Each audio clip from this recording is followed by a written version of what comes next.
saya minta tolong Ibu Elsa Sharif, saya minta tolong kepada Pak Widi, saya minta tolong kepada Pak Fahad.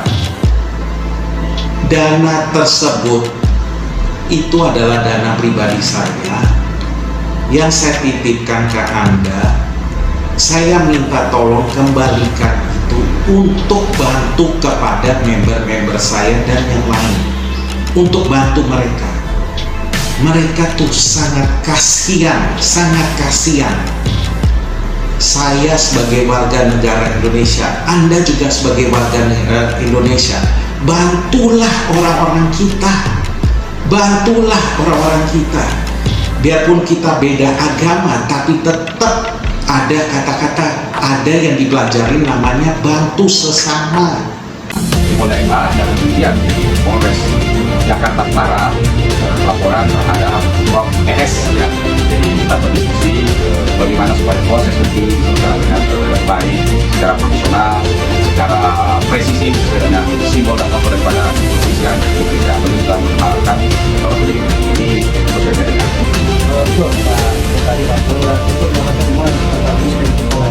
terkait dengan perkembangan kasus yang saya laporkan di Polres Jakarta Utara, Ibu Elsa Sharif, dan termasuk saya atau kami laporkan terhadap para Kabas di Polda Metro Jaya. Dan ini SPDU artinya sudah ada. Artinya Elsa di Polres Jakarta Utara dan para di Polda Metro Jaya sudah diperiksa. Lalu kemudian saatnya sekarang perkembangan pemeriksaan.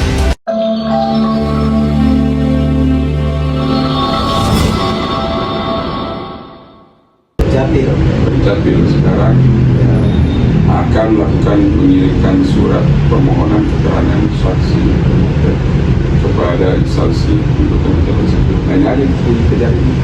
Sudah berkirim surat belum? Sudah tunjukkan tadi ya. Oh, sudah keluar suratnya? Sudah dikirim. Sudah dikirim? Sudah panggilan kedua malah. Ke Dukcapilnya? Oh, berarti ada progres untuk Dukcapil DKI yang duluan datang. Oh, sudah datang? Sudah datang. Saya pikir yang belum bersurat. Yang Dukcapil Jakub yang belum datang, sudah 2 kali panggilan. Oh, tapi sudah bersurat ya?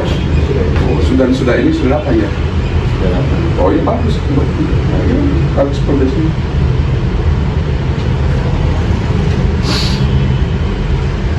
Maju deh. Ya, jadi sahabat Solmat, hari ini saya berdiskusi dengan Bang Andi Muhammad Rivaldi dan Bang Roland Sinaga ya. Bapak-bapak ini baru dari Polres Jakarta Utara meminta SP2 HP ya. Jadi sudah pemberitahuan perkembangan penyelidikan. Di sini memang progresnya sehubungan dengan pelaporan ES bahwa telah dilakukan pemanggilan saksi dari 2 Dukcapil ya, Dukcapil Jakarta DKI pusat sama Utara dan pusat sudah datang ya. Pusat sudah datang. Nah, tinggal menunggu dari Dukcapil Jakarta Utara ya. Jadi kita akan kawal terus ini, kita akan terus desak penyidiknya ya, dan ada kemungkinan kalau lambat kita akan bersurat ke Kapolres Jakarta Utara untuk meminta atensi, dan kita akan tembuskan ke Bitpropam Polda Metro Jaya, dan bahkan kalau perlu kita tembuskan ke Ditpropam Mabes Polri ya. Ya, karena ini bicara tentang hak-hak seseorang, dalam hal ini klien kita Bang Andi, dan kita akan kawal terus ya. Bang Roland, bagaimana tadi kira-kira Bang Roland ini pada saat komunikasi dengan penyidiknya? Ya, artinya SP2HP ini yang kedua ya, ketiga ini dikeluarkan, dan sudah ada pemanggilan dari Dinas Kependudukan Jakarta Pusat dan sudah hadir ya.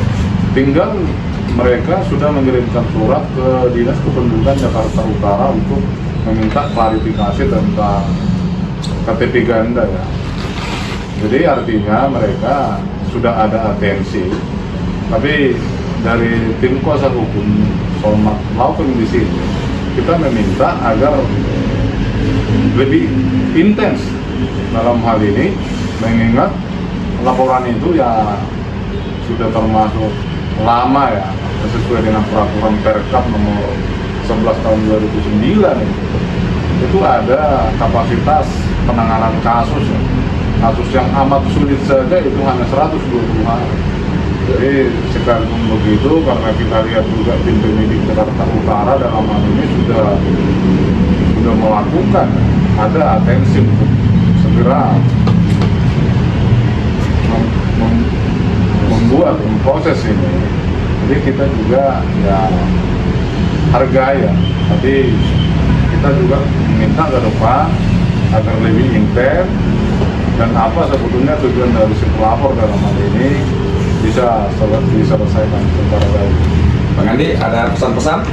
Iya, saya berharap sih bahwa laporan saya ini terhadap Ibu Elsa Sharif bisa berjalan dan sesuai dengan hukum aturan yang berlaku gitu. Dan saya juga berharap supaya ini bisa diatensi ya, karena ini menyangkut persoalan terkesan gitu bahwa ketika masyarakat biasa seperti saya ini melapor, kalau kemudian yang saya laporkan seorang pengacara kondang Ibu Elsa Sharif yang CS Farhad Abbas juga, terlalu terkesan lamban, sementara kalau dilihat secara ini sih memang sudah ada pelanggaran gitu. Nah kalau ini masih lamban juga, kalau kemudian tidak ada atensi, ya saya berharap seperti yang dibicarakan tadi Pak Petugaskan, Bang Roland selaku Sormat Lawfam, saya berharap ini benar-benar bisa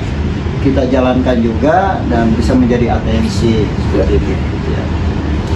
Ya, jadi sahabat Sormat, sahabat Gaskan ya, seperti kita ketahui bahwa kita akan kawal terus perihal dana yang digelapkan dalam kasus UMKM ini, dan kita akan terus berjuang sampai titik darah penghabisan, mengawal teman-teman UMKM, mengawal Bang Andi dalam memperjuangkan hak-haknya ya. Kita akan terus kaji perbuatan-perbuatan hukum atau legal action apalagi yang akan terus kita lakukan ke depannya ya. Kita sudah punya strategi-strategi baru, strategi tertentu yang akan kita segera jalankan ya. Dan saya harap teman-teman Gaskan juga terus mendukung, mensupport, demikian juga teman-teman yang ada di Muri terus mendukung, mensupport terhadap kasus ini ya, karena ini juga melibatkan masyarakat kecil ya. Dan sekali lagi kami mohon kepada Bapak penyidik yang di Polres Jakarta Utara yang handle ini atau menangani ini yang sehubungan dengan pelaporan ES, dan juga penyidik di Polda Metro Jaya yang menangani pelaporan terhadap Eva, kiranya benar-benar diatensi ya, karena kami juga akan pada suatu titik ya akan berjuang terus dan akan melaporkan ini ke tingkat-tingkat yang lebih tinggi kalau memang ternyata kami merasa progresnya ini sangat lambat ya. Ya kita bersyukur sih tadi bahwa ternyata sudah ada agak maju progresnya nih di Jakarta Utara walaupun masih tetap belum maksimal ya. Dan demikian juga nanti di Polda Metro Jaya. Jadi harapan kami bahwa benar-benar penyidik dalam hal ini mewakili institusi kepolisian bekerja dengan profesional sesuai dengan moto daripada kepolisian, bekerja secara presisi. Semangat Gaskan, semangat Sormat Lawfam. Silakan suara keadilan netizen. Gaskan.